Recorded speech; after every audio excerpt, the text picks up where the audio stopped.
En esta oportunidad venimos a hablar un poco de la motivación, que es entendida muchas veces como la energía, la dirección y la persistencia, que está sosteniendo la intención para una acción, para llevar adelante una acción específica, ¿no?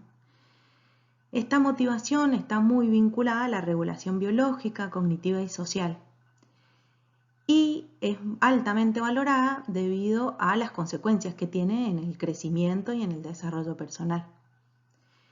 Se ha creído como de manera histórica que la motivación en realidad es un constructo singular y depende mucho del sujeto, pero también se ha comprobado que las consecuencias, en cierto modo, y los factores que ayudan a desarrollar y a tener esta motivación no son muy variables, como también las consecuencias de esas acciones o de esa motivación.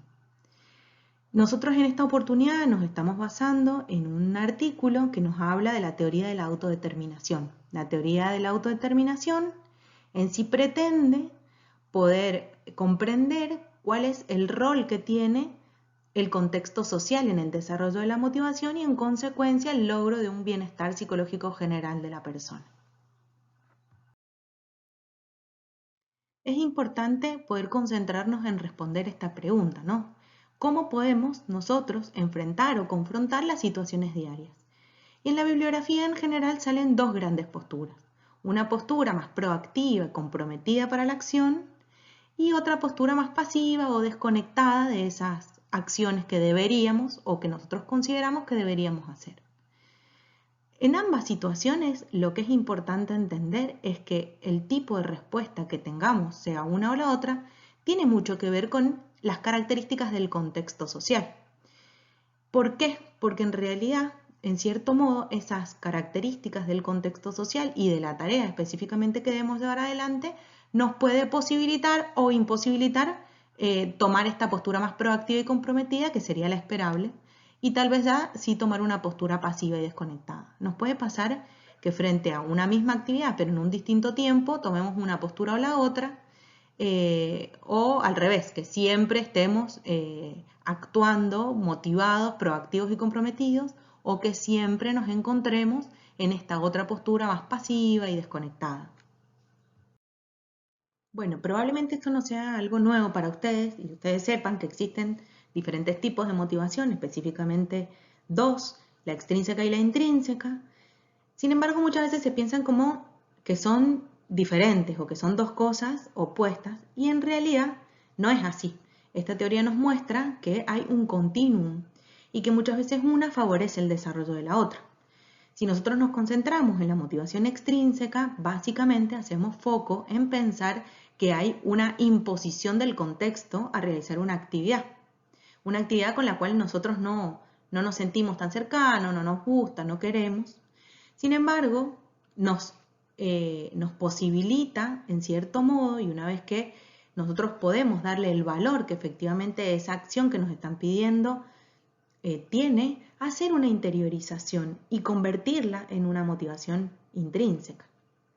Y la motivación intrínseca sí tiene mucho más del deseo, del interés propio, y es mucho, en cierto modo, es más agradable y nos genera mucho más bienestar que la extrínseca.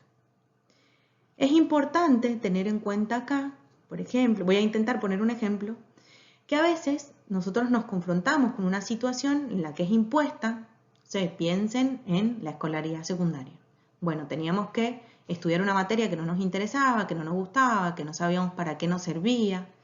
Y sin embargo, haberlo hecho, haber aprobado esa materia o haber transcurrido el nivel secundario nos posibilita desarrollo de algunas herramientas y habilidades cognitivas que hoy las podemos usar a favor del estudio y que en realidad tal vez hoy también se hayan convertido en esas herramientas que nos posibilitan ya desde la elección de una carrera confrontar el estudio de una manera diferente, motivados desde otro lugar, de un lugar más personal, de interés, de deseo, ¿no?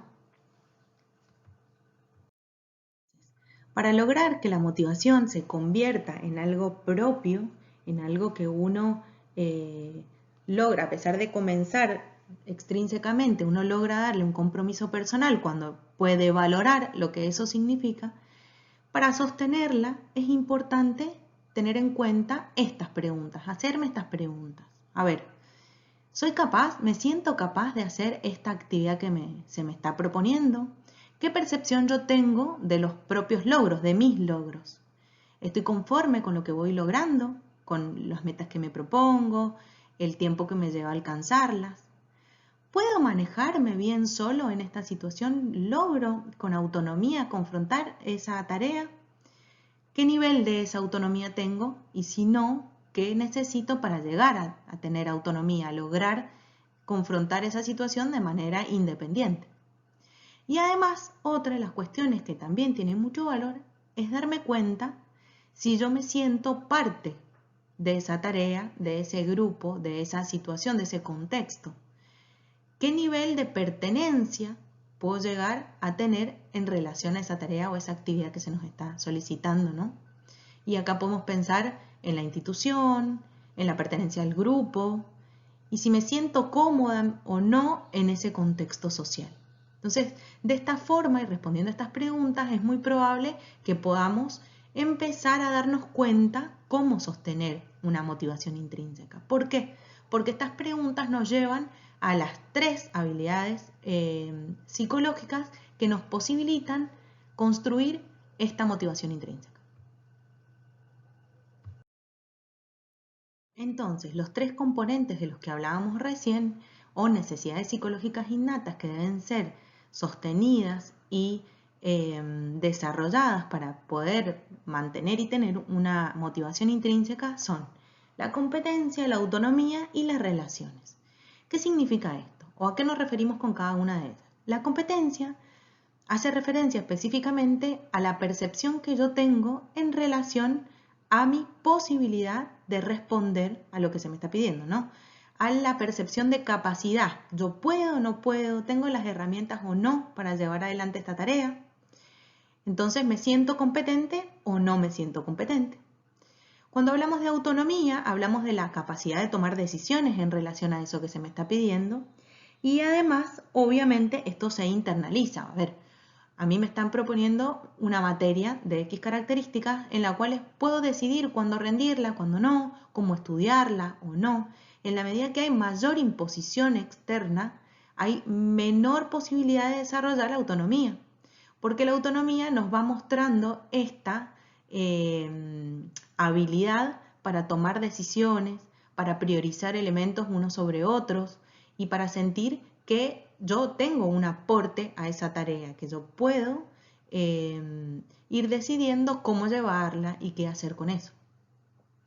Pero no es menor la tercera necesidad que tiene que ver con las relaciones, porque muchas veces, a pesar de haber competencia y autonomía, si no hay un vínculo social que sostenga de pertenencia, que está mucho más vinculado ya con un clima que nos posibilita el bienestar, es más difícil conseguir las dos anteriores. Entonces, tiene un rol importante en la motivación intrínseca, lograr sentirme parte de y tener un bienestar a nivel emocional social que me ayude a pedir ayuda si hace falta, si yo detecto alguna dificultad, saber con quién puedo contar, a poder mantener un clima positivo. Si el clima de trabajo es negativo, también se torna dificultoso, o si hay mucha competencia en el grupo, también ya empiezan a haber otros elementos que perjudican o no favorecen del todo el desarrollo de la motivación intrínseca. Brevemente voy a hacer referencia en este caso a algunos mitos vinculados al concepto de motivación. Muchas veces se piensa que la motivación es el interés y que cuando hay interés hay motivación.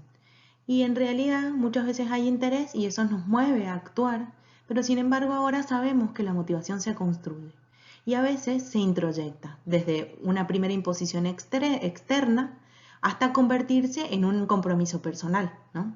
Y uno puede, eso, teniendo las metas a futuro claras o los objetivos que uno quiere lograr, irlo construyendo poco a poco. Hay otros mitos que nos hablan de que la motivación extrínseca es mala porque solo respondemos a una recompensa externa o a una imposición externa a la cual somos obedientes. Pero sin embargo, nosotros hoy sabemos, y hay una teoría muy importante de sociocultural que nos implica o nos explica en realidad que lo externo se interioriza. Siempre un aprendizaje está afuera para luego poder hacerlo, introyectarlo, hacerlo propio.